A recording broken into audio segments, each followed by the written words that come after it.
Hello YouTube, it is Championdjk coming at you again with another video, and today we've got some more models from BBR. I did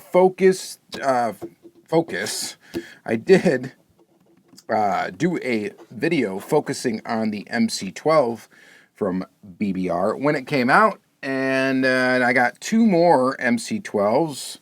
One of them's like a race car version. The other one is the road car in a different color. And then we got this sweet Ferrari to look at. So we got a new casting.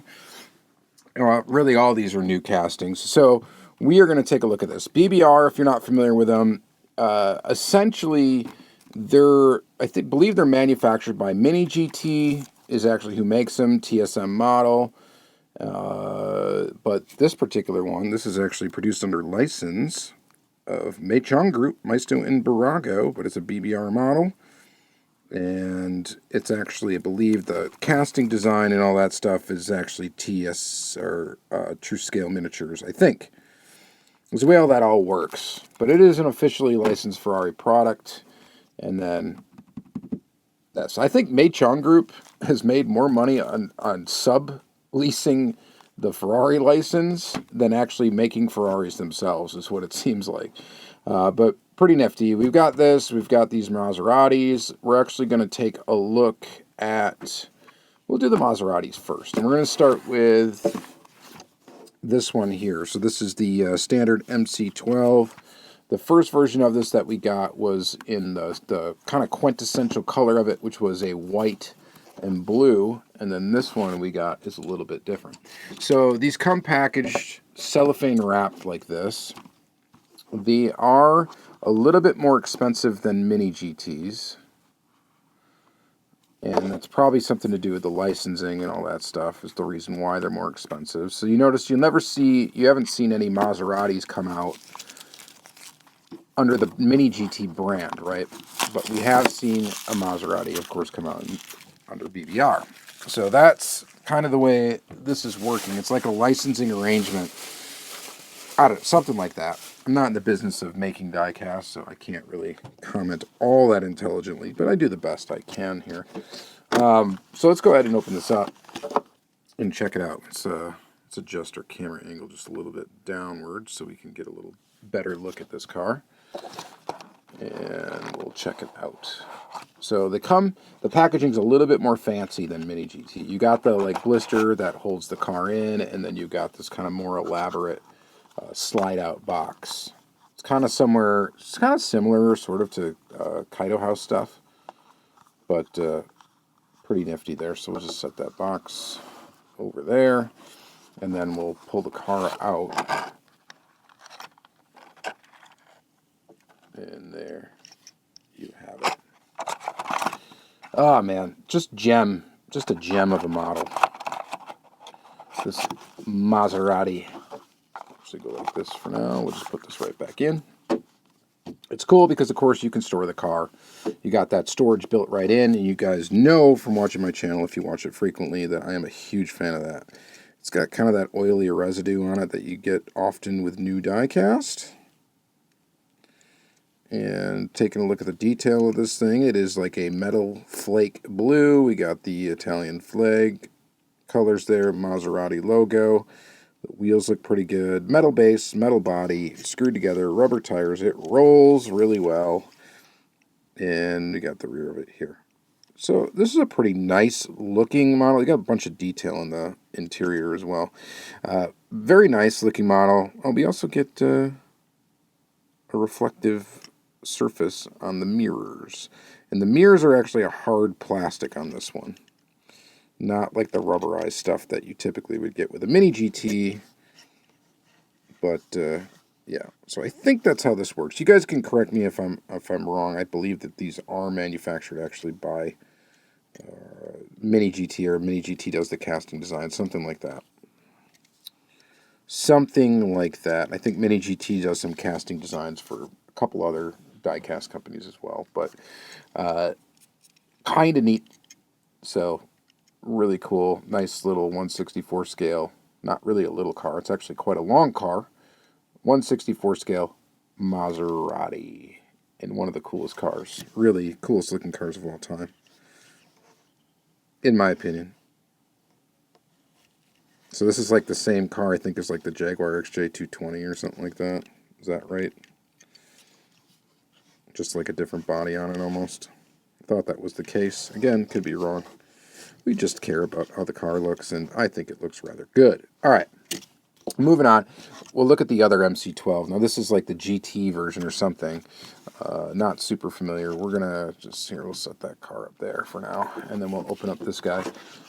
So this one, same casting essentially, but it's got a different wing on the back.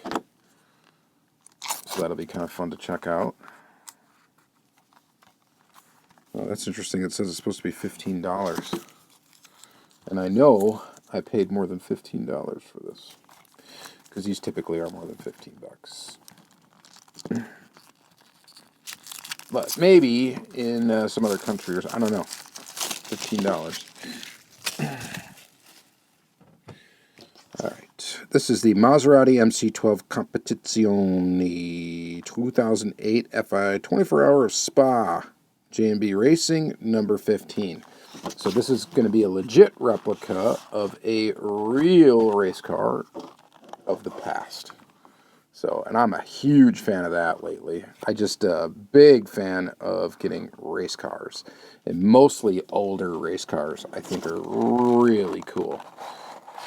So this sucker looks awesome right out the gate. That looks super neat. I really like it. I'll go ahead and put this back here quick. There. And take a look at this bad boy. So you got all these racing graphics on it. You see the mirrors are different. They're not those wide hanging out mirrors like they are on the other one. The wing is different. The base is different as well, I believe. Yep.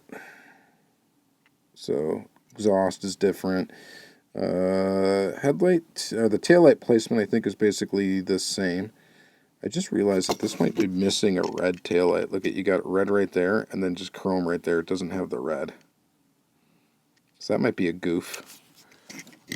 This one has it. That's how I just noticed.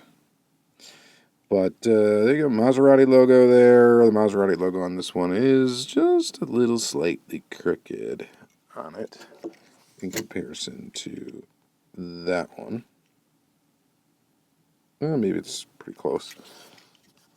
But quite nice little Maserati logo up front. Of course, you get the inserted details for the headlights like you do on all these BBR models. And then this one's got the slicks on it. This one has treaded tires. This one has racing tires. And overall, really, really cool. Different rims as well. So there's actually quite a bit of difference. This thing rolls really, really nicely as well. It's got the oil residue on it, of course, too, which you get with a lot of these diecasts. It's got the one big windshield wiper up in the front, where this one has it. This one's in the middle. This one's to the side. So there's a bunch of little differences to this, to these little models, and that's really cool because it's accurate. So I am really digging that. I think this one is really slick. You guys let me know what you think about that, but that is, I like this over the stock version. I think that is way cool. All right, next is this one, the Ferrari 296 GTB, and I almost didn't pick this one up. I almost wanted to wait for it to come in a different color. The original release of this casting was just the plain old red, and it was like a event exclusive, and it was really expensive to try to get one over here. So I didn't try that, and then I'm like, well, this is the next one out, was this one, which is like ketchup and mustard. And I'm not a big fan of that, the yellow and red look typically on cars, but I had to get this one because I'm like, I got to get this casting right away when it came out. And now I think they're coming out, they're going to be coming out with more of them. One that is, I think, just straight up red. Again, that will be available to general public, so we'll see. We'll see what happens. But BBR is kind of interesting. You know, the BBR brand doesn't, you know, typically deals, I think, in larger scale cars than 164, but Mini GT makes their 164 scale cars, as far as I know. As far as I know.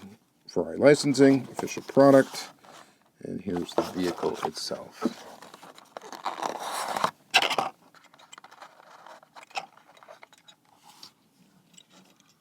That's pretty cool. Look at that.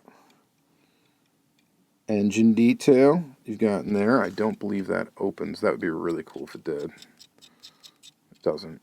Typically, these cars are not going to have opening features. You get the inserted details for the headlights, that yellow stripe in the front.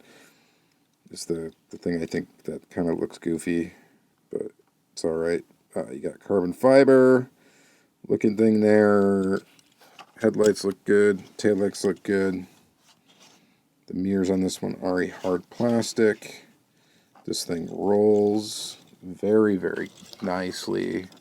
The other gripe I guess you could have with this style of casting manufacturers, you typically are not going to get brakes in there. And having the disc brakes and the calipers visible on this car, I think would actually add, I think, a lot to it, just because of how open hold these rims are.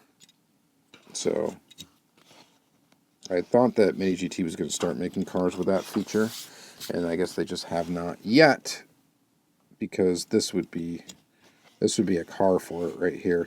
On the Maserati, wouldn't make a whole ton of difference, just because, especially on this one, with how, you'd still be able to see them, but it's not as obvious as it is on this one with the big wide open spaces here, wide open triangles. So I don't know. What do you guys think about this brand as a whole? You probably know how much they cost. They cost around $20 to $25 each, typically, depending on the car and casting. So the Maseratis are cheaper than the Ferrari, and that's got to be a licensing thing. The Ferrari is more expensive, or maybe they just know they can get away with selling it for more because it's a Ferrari. I'm not really sure how that all works, but so there it is. That's kind of how you can choose to buy it. If you like Ferrari, obviously get this. If you just want an example of a BBR model, out of these three, I would definitely get that one. This is my favorite out of these three. This actually probably is my favorite BBR model that came out this far. They really haven't had many casting. There was an Alfa Romeo, Giulia, and then a Maserati. What was that? It was another Maserati that they had come out with. That looks really cool. But I'm going to say this one's my favorite one so far, the race car. So you guys let me know what you think in the comments down below, of course. Always interested to hear your opinion. Thank you guys very, very much for watching. And this is going to be in the Premium Import Diecast playlist. This is where I kind of put all these premium, I should call it Premium and Import Diecast. But that's where I put all these kind of more scale replica cars typically are going to be in that playlist. So if you want to check out more cars and discover more cool things, that would be the place to go on my channel. I think that you might enjoy if you enjoyed these. So check that out if you'd like. And thank you guys very much for watching. And, have yourself a great day. Thank you. Bye.